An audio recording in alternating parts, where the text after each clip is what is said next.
स्वतंत्र इच्छा और प्रारब्ध में क्या अंतर है, प्रकाश डालें। ऐसा कुछ होता नहीं, स्वतंत्र इच्छा होती नहीं। एकमात्र स्वतंत्रता आपको मिली है चेतना में आने की, बस होश में आने की स्वतंत्रता आपको मिली है, और कोई स्वतंत्रता है नहीं इस जीव को। सब कुछ पूर्व निर्धारित है उसके लिए, मशीन की तरह चलता है वो। एक ही कार्य है जिसको कि स्वतंत्र इच्छा कहा जा सकता है, वो है स्वयं को जान लेना।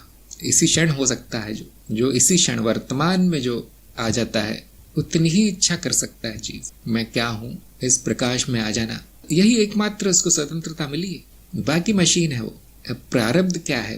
प्रारब्ध उसमें पहले से डला हुआ प्रोग्राम है कि इस जीवन में क्या करने वाला है, क्या करना उचित है उसके लिए, किन इच्छाओं की पूर्ति होने वाली है, और वो अपने आप होता है। क्योंकि ये जो लोक है बड़ा अजीब है, तो अंत में क्या होता है, वो जीव दूसरों की इच्छाओं की पूर्ति करते करते मर जाता है, अपना भी नहीं कर पाता कुछ, क्योंकि यहाँ आके फंस जाता है वो। अज्ञान इतना है, गुरु का भाव है, उसको पता ही नहीं उसको क्या करना है। उसके ऊपर केवल इच्छाएं थोपी जाती बचपन से लेके मरने तक। दूसरों की इच्छा पूरी करता है, अपनी नहीं। इतने भी तो जो प्रारब्ध है उसको पूरा करने की तक स्वतंत्रता नहीं है। आप तो बहुत बड़ी बात कर रहे हैं। जीव तो बंधन में है, अज्ञान में है, अंधकार में है, और मैं प्रकाश में हूँ। मैं स्वतंत्र हूँ, मैं स्वच्छंद हूँ, मैं मुक्त हूँ, मैं किसी बंधन में नहीं। इतना याद रखिए इतना याद रखिए, ये याद रखना ही आपकी स्वतंत्रता है, और नहीं है कोई स्वतंत्रता। इच्छाएं आती कोड़ों की तरह आती है, जैसे घोड़े पर कोड़े पड़ते तो घोड़े दौड़ते हैं बग्घी को लेकर, उसी तरह से इच्छाएं कोड़ों की तरह पड़ती है और ये जीव दौड़ता है उनको पूरा करने के लिए। यही होता है सुबह शाम तक। इसको स्वतंत्रता कहेंगे? आप सांस रोक ले, इतनी भी इच्छा नहीं कर सकते, वो भी चलनी चाहिए। जीव पूरी तरह बंधन में है। अब बहुत से लोग कहेंगे नहीं ऐसा नहीं है, मैंने स्वयं जन्म लिया है फिर मैंने जन्म क्यों लिया है अगर इतनी बुरी अवस्था है इस जीव की? तो मैं सत्संग में पूछना चाहूंगा, क्योंकि कोई और प्रश्न है नहीं। इतनी बुरी अवस्था में मैंने जन्म क्यों लिया? फिर कोई बताना चाहेगा?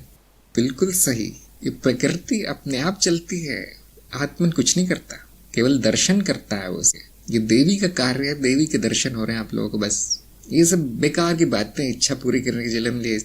अगर वहां पे बुद्धि होती, वो जिसने भी जन्म लिया है उसकी बुद्धि होती, तो कभी नहीं करता वो।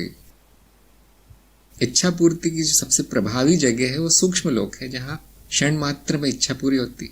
वो छोड़ के यहाँ क्यों आएगा कोई? तो हाँ, अपने आप हो रहा है। कुछ लोग कहेंगे अज्ञान का कारण है। हाँ, धर्म सिंह ने का विकास क्रम, हाँ धीरे धीरे विकास होगा और फिर ये बेवकूफ़ी खत्म हो जाएगी जन्म मरण वाली। तब तक क्या करूं? तब तक आनंद उठाइए। बुरा नहीं है मनुष्य जीवन, बुरा नहीं है, उसको बुरा कर दिया गया है, समाज ने बुरा किया है उसको। जब बच्चा पैदा होता है तो बड़ा खुश होता है वो, उसको बस इस खेल में खो जाना है, इसीलिए जन्म हुआ है, प्राकृतिक है। तो ये स्वतंत्रता जीव को भी नहीं है कि कब जन्म रोक दे, कब मृत्यु रोक दे, और ये सब कृपा है। और वो विकास जैसे जैसे होता है वैसे वैसे ये बंधन थोड़े कम होते हैं, पूरी तरह जाते नहीं उसके बंधन।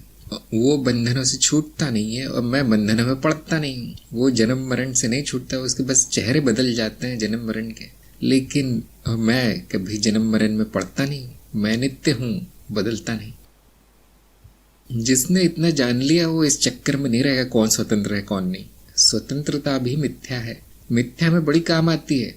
इसलिए मैं हमेशा बोलता रहता हूँ कि काम की चीज़ है, अपने जीवन का नियंत्रण आप ले लीजिए, ऐसा बोलता रहता हूँ। ये पूरी तरह अज्ञान में बोला गया है, झूठ है, लेकिन काम बहुत आता है।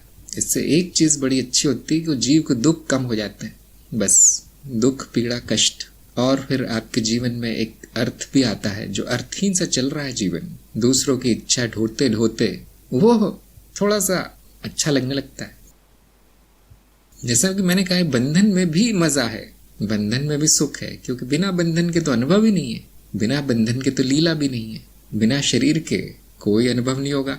तो इसलिए उसका महत्व है। लेकिन अगर वो दुखपूर्ण है तो उपाय करना पड़ता है। फिर हम जानते हैं अनुभव मिथ्या है, फिर भी बुरा अनुभव नहीं चाहते। अगर कोई जानता है कि ये सपना है, लेकिन बुरा सपना नहीं चाहेगा कोई। ये इच्छा जीव में पहले से है, ये इच्छा भी बनी बनाई है पहले से, कि कष्ट दुख नहीं चाहता, वो बुराई कुरूपता नहीं चाहता, अनैतिकता नहीं चाहता। ये सब बना बनाया है पहले से। और क्योंकि वही मिलता है जन्म लेने के बाद, सब बुरा ही बुरा होता है उसके साथ। जहाँ शायद बचपन का थोड़ा समय अच्छा जाता हो, उसके बाद तो अज्ञान ही अज्ञान। तो इस खेल को सुधारने के लिए ज्ञान की आवश्यकता पड़ती है। बंधन तो टूटता नहीं है, लेकिन सुखदायी हो जाता है और क्षणिक है, इसलिए हम चिंता नहीं करते। अरे कितना बंधन है इस जीवन में, मनुष्य होके ये नहीं हो पा रहा, वो नहीं हो पा रहा, मैं स्वतंत्र नहीं रहा। ये सब विचार अज्ञानी के विचार है। तो उसने जाना ही नहीं मैं कौन हूँ। अब शरीर से ही नाता जोड़ लिया है अपना, और कुछ दिखता नहीं उसको।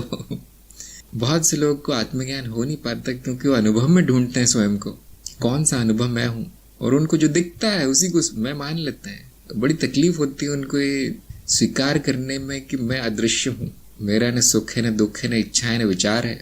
ये मानने में बहुत परेशानी होती है लोगों को। उनको दिखा दो उनके सामने, फिर भी वो मान नहीं पाते, इसलिए वापस आ जाते हैं बंधन में और वहां पर दुख भोगते हैं।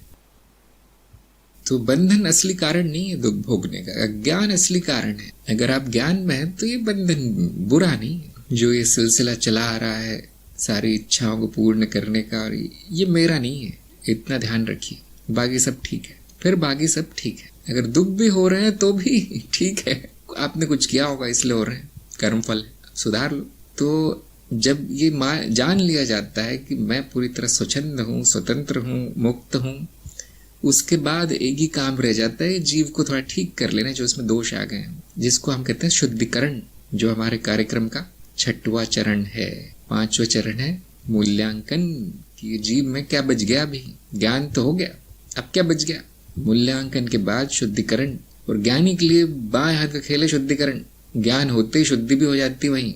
अगर किसी को बता दिया जाए कि तुम जो खा रहे हो जहर है, तो कितनी देर लगेगी उसको छोड़ने के लिए, हो कितने महीने लगेंगे, कितने साल लगेंगे। ये ज्ञान में शक्ति होती तुरंत। जिसको नहीं पता हो क्या खा रहा है, उसको पता नहीं कितने जन्म लग जाएंगे।